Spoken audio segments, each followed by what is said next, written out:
3D pandal, তাও আবার কল্যাণীতেই।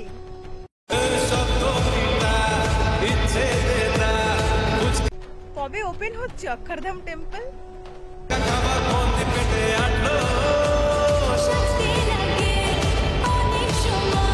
Hello বন্ধুরা, বেঙ্গলি ব্লগার মৌমিতা চ্যানেলের আরও একটি নতুন ব্লগে তোমাদের সকলকে স্বাগত। তো অলরেডি তো পুজো একদম কাছে চলেই এসছে, আর আমিও কিন্তু চলে এসেছি A9 স্কয়ার পার্কে। অলরেডি তোমরা পেছনের প্যান্ডেল কিংবা টাইটেল আর থাম্বনেল দেখে বুঝতেই পেরে গেছো। আর এবছর তো A9 আমাদের দুর্দান্ত চমক উপহার দিতে চলেছে। অনেকটাই প্যান্ডেলের কাজ এগিয়ে গেছে, কতটুকু কাজ এগিয়েছে, কতটুকু কাজ বাকি আছে, A to Z তোমাদের সঙ্গে শেয়ার করব। তো চলো ভিডিওটা শুরু করা যাক। তো নমস্কার দাদা, পুজো তো একদম দোরগোড়ায় চলেই এসছে। তো দেখতেই পাচ্ছি পেছনে প্যান্ডেল অনেকটাই কমপ্লিট। তো ফার্স্টে আমি জিজ্ঞেস করবো এটাই যে প্যান্ডেল ওপেনিং কবে হচ্ছে? অ্যাকচুয়াল আমাদের অফিসিয়াল ওপেনিং হচ্ছে আপনার 4 তারিখ। আপনার অক্টোবরের 4 তারিখে আমরা অফিসিয়ালি ওপেনিং করব, মানে দ্বিতীয়ার দিন হয়ে যাচ্ছে। দ্বিতীয়ার দিন। আর মহালয়ার পর থেকে মোটামুটি আমাদের প্যান্ডেল কমপ্লিট হয়ে যাবে। আচ্ছা, দর্শনার্থীদের জন্য মহালয়ার হয়তো ওই দ্বিতীয়ার থেকে আমরা খুলে দেবো, মানে সকল দর্শনার্থীর জন্য দ্বিতীয়ার দিন থেকে ঢুকতে পারছে। আর ওই আপনি যে বলছেন ওপেনিংটা হবে, ওপেনিংটা তাহলে ভার্চুয়ালি হয়ে যাচ্ছে আগে? না না না, আমাদের ভার্চুয়াল ওপেনিংটা আগে হচ্ছে না। আমরা ওপেনিংটা অফিসিয়ালি ওপেনিং করব। আমাদের যে গেস্ট আমরা আশা রাখছি যে ডিস্ট্রিক্ট জাজকে আমরা গেস্ট হিসেবে আমরা আমন্ত্রণ করেছি, এখনও কনফার্মেশন পাইনি। তবে মোটামুটি আমাদের কাছে যা খবর আছে ডিস্ট্রিক্ট জাজই আমাদের পুজো ওপেনিং করবে। আর বলছি দাদা, এবছরের চমক কি কি রয়েছে? মানে অলরেডি আমি দেখছি সিঁড়ি উঠছে, তো এবছরও কি 4 ধামের মতন সিঁড়িতে উঠে তারপরে প্রতিমা দর্শন করতে হবে? এবছরের চমক আপনারা 4 ধামে যে দেখেছিলেন, অনেক উচ্চতার হাইটে উঠে আমাদের যে মন্দিরগুলো দর্শন করা, ওটা পাহাড়ি পথ অতিক্রম করে ওই কনসেপ্টটা ছিল আলাদা, এই কনসেপ্ট আলাদা। অ্যাকচুয়াল 4 ধামটা ছিল থিম পুজো, আর এটা আমরা একদম দিল্লির অক্ষরধাম মন্দিরকে অবিকল আমরা ওইভাবে তুলে আনার চেষ্টা করছি। এবং আপনারা দেখতে পাচ্ছেন আমাদের কাজ এখনও মোটামুটি 70% কমপ্লিট হয়েছে। এখনও এখানে অসংখ্য মূর্তি দিয়ে আমাদের এই সামনের ফ্রন্ট সাইডটাকে ডেকোরেশনের কাজ এখন অনেক প্রচুর বাকি। আমাদের একদম যুদ্ধকালীন তৎপরতায় কাজ চলছে। এখন আমাদের প্রায় 60-70 জন লেবার, তারা এই যে প্রাকৃতিক দুর্যোগ, এই দুর্যোগকে উপেক্ষা করে আমাদের কাজকে সামনের দিকে এগিয়ে নিয়ে চলেছে। এই জন্য আপনারা এখন যেটা দেখছেন 70% দেখছেন, মানে এখনো 30% কাজ মোটামুটি বাকি আছে। আর সামনে সিঁড়ি থাকবে, যেমন অক্ষরধামে সিঁড়ি থাকে ওই ধরনের সিঁড়ি স্টেয়ার হিসেবে থাকবে, খুব উচ্চতায় থাকবে না, কিন্তু সিঁড়ির একটা আলাদা সৌন্দর্য যখন কমপ্লিট হবে এটা দর্শনার্থীরা দেখতে পাবে। আর বলছি এর উপরে তো একটা লাইটিং থাকছেই। লাইটিং অবশ্যই থাকছে, এবং এই মন্দিরের অভিনবত্ব এটাই যে মন্দির দিনে এক রূপ ধারণ করবে, রাত্রে লাইটিংয়ের ঝলকানিতে একটা অভিনব রূপাকৃতি তৈরি হবে A9 স্কয়ার পার্কের মাঠে। রাত্রে মন্দিরের সৌন্দর্য একটা আলাদা রূপ নেবে, এটা আমরা আশা রাখি। আর বলছি দাদা, এ তো গেল প্যান্ডেল, এবার প্রতিমার উপরে কি চমক থাকছে? প্রতিমার উপরে আমাদের চমক আছে, কিন্তু এটা অ্যাকচুয়াল আমরা ওইভাবে বলছি না। দর্শনার্থীদের কিছু চমক তো থাকেই, আমরা এটা গোপনীয়তা রক্ষা করে চলছি। দর্শনার্থীরা আসলেই দেখতে পাবে যে আমাদের A9 স্কয়ার পার্কের প্রতিমা একটা রূপে একটা জীবন্ত প্রতিমা হিসাবে আমরা হাজির করার চেষ্টা করছি, কিন্তু ওটাকে আমরা আর বিস্তারিতভাবে আমরা মিডিয়াতে বলতে চাইছি না। দর্শনার্থীরা আসলেই দেখতে পাবে। বলছি আমার সব শেষ প্রশ্ন, যদি একটু পথ নির্দেশিকা বলে দেন। যদিও আমাদের পথ নির্দেশিকা হচ্ছে স্টেশন থেকে নেমে মেন স্টেশনে, কল্যাণী মেন স্টেশনে নামবেন।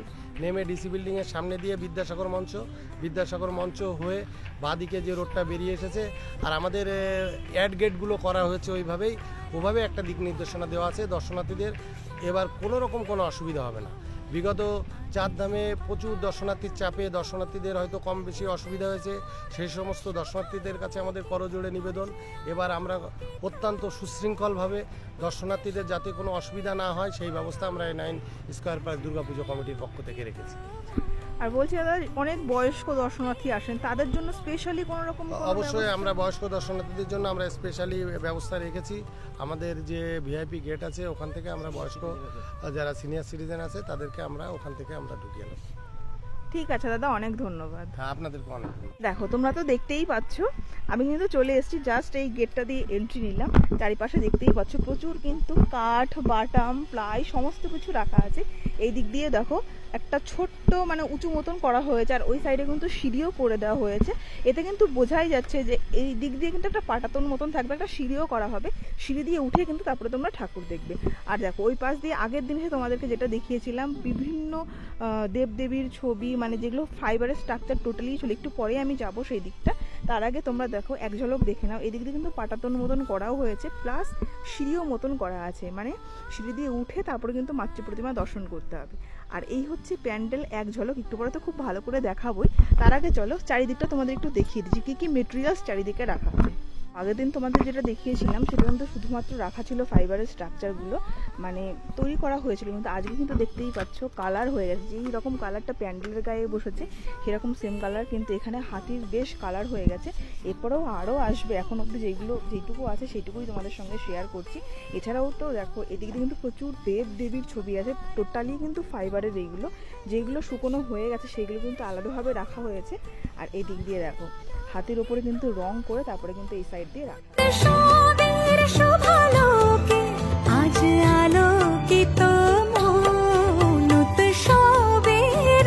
বললাম যে এই পাশে কিন্তু হাতিগুলো রাখা আছে, সব শুকোতে দেওয়া হয়েছে। আর যেই স্ট্রাকচারগুলো শুকনো হয়ে গেছে আর কি সেইগুলো কিন্তু এদিক দিয়ে রাখা আছে। প্রচুর এরকম দেবদেবীর ছবি আছে যেগুলো টোটালি প্যান্ডেলের গায়ে বসবে। দেখো এছাড়াও তো ভেতরেও অনেক রকম রাখা আছে, এছাড়াও কিন্তু আরও অনেক কিছু আছে। দেখো এই দিক দিয়ে যেগুলো শুকোতে দেওয়া হচ্ছে সেগুলো তো আছে, যে গম্বুজগুলো ওপরে বসবে সেগুলোতেও কিন্তু অলরেডি কালার বসে গেছে।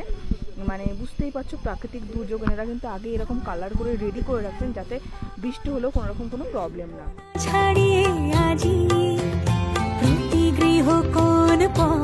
ওইরকম কিন্তু সিঁড়ি করা থাকবে। এখন কিন্তু চলে এসেছি আমি সামনেটাতে, ওই পাশটাতে তোমাদের এক ঝলক দেখিয়ে নিলাম। এবার কিন্তু সামনে চলে এসেছি, যদিও এখনকার কাজ এখনো পর্যন্ত কমপ্লিট না। যখন কমপ্লিট হয়ে যাবে না তখন কিন্তু এদিক দিয়ে ঢুকে তারপরে আবার ডাউন স্টেয়ারের মাধ্যমে গিয়ে তোমরা মাতৃ প্রতিমা দর্শন করবে। তো চলো এখান থেকে তো প্যান্ডেল এক ঝলক তোমাদেরকে দেখিয়েই দিলাম, এরপরে চলো ভেতরে ঢুকে আস্তে আস্তে ভেতরটা তোমাদের সঙ্গে শেয়ার করবো। এই রাস্তাটাতেই ভেতরে ঢুকলাম, কারণ তোমরা যখন প্রতিমা দর্শন করতে আসবে তখন কিন্তু তোমরা এই রাস্তাতেই আসবে। কিন্তু যেহেতু রাস্তার কাজগুলো এখন অবধি কমপ্লিট না, আমি তো এক্সিট গেট দিয়ে ঢুকেছি। আর কি বলবো, এখনই চোখ ধাঁধিয়ে যাচ্ছি জাস্ট। যদি তোমরা কতটুকু বুঝতে পারছো আমি জানি না, কারণ অনেক বাস আছে সামনে, কিন্তু দুর্দান্ত লাগছে দেখতে। অনেকটাই কাজ কিন্তু এগিয়ে গেছে। দেখো এত গ্লসি লাগছে, এত সুন্দর লাগছে না কাজগুলো। আর এনারা কিন্তু চেষ্টা করছেন একদম অক্ষরধাম টেম্পল যেমন হুবহু একই রকমের ভাবে তৈরি করতে। দেখো আগের দিনে এসে তোমরা ডিজাইনগুলো আমি তোমাদেরকে দেখিয়েছিলাম, ফোমের ডিজাইন অলরেডি কিন্তু ওপরে এখন বসে গেছে, এতেই দুর্দান্ত লাগছে দেখতে। কিন্তু আমি দেখতে পেলাম এরকম ডিজাইন, এই দেখো এরকমভাবে গ্লাসের উপরে ডিজাইন করে সেট করে রেখেছেন, এইগুলোও কিন্তু বসবে। এদিক দিয়ে দেখো প্রচুর এরকম রাখা আছে, ওই পাশেও দেখো এরকম ডিজাইন করে রেখেছেন, যেগুলো কিন্তু এখন অবধি প্রচুর কাজ বাকি, সেগুলো বসবে। এছাড়াও তো ওপর দিয়ে প্রচুর এরকম ডিজাইন করে রাখা আছে। আর এদিক দিয়ে এরকম গ্লাস ফাইবার যেগুলো রাখা আছে সেইগুলোও রাখা আছে। এই দেখো সামনেটার ওখানেও কিন্তু বিভিন্ন রকমের ডিজাইনগুলো বসেছে দেখো। আর এর উপরে যখন লাইট করবে না দুর্দান্ত কিন্তু লাগবে দেখতে। তোমাদের সঙ্গে তো সম্পূর্ণটা শেয়ার করলামই। আসলে কি বলতো, ভেতরের কাজটা কিন্তু দুর্দান্ত লাগছে দেখতে। যদিও অবধি এখনো পর্যন্ত বাঁশ আছে, সে কারণে কিন্তু তোমরা হয়তো ঠিকঠাকভাবে বুঝতে পারলে না, কিন্তু চোখ ধাঁধানো লাগছে এখনই। অ্যাকচুয়ালি কি বলতো, কালারটাও এরকম, তার উপরে যখন লাইট করবে, গ্লাস ফাইবারের ডিজাইন আছে ভেতরে, দুর্দান্ত লাগছে। এরপরে আমি আরও আসবো যখন বাসগুলো খুলে দেবে না, তখন টোটালি তোমাদের সঙ্গে শেয়ার করবো। আই হোপ কি তোমাদের তখন আরও দুর্দান্ত লাগছে দেখতে। তো যাই হোক, আজকের মতন এই ছোট্ট ভিডিওটা আমি জাস্ট এইটুকুই রাখছি। ভিডিওটা কেমন লাগলো অবশ্যই তোমরা কমেন্টে লিখে জানিও। যদি কিছু ভালো লাগে একটা লাইক অবশ্যই করো। চ্যানেলে নতুন হয়ে গেলে চ্যানেলটাকে সাবস্ক্রাইব করে রাখো নতুন নতুন আরও অনেক ভিডিও দেখার জন্য। তো চলো আজকের মতন বাস এইটুকুই। সবাই ভালো থেকো, সুস্থ থেকো, খুব তাড়াতাড়ি তোমাদের সঙ্গে দেখা হচ্ছে। টাটা।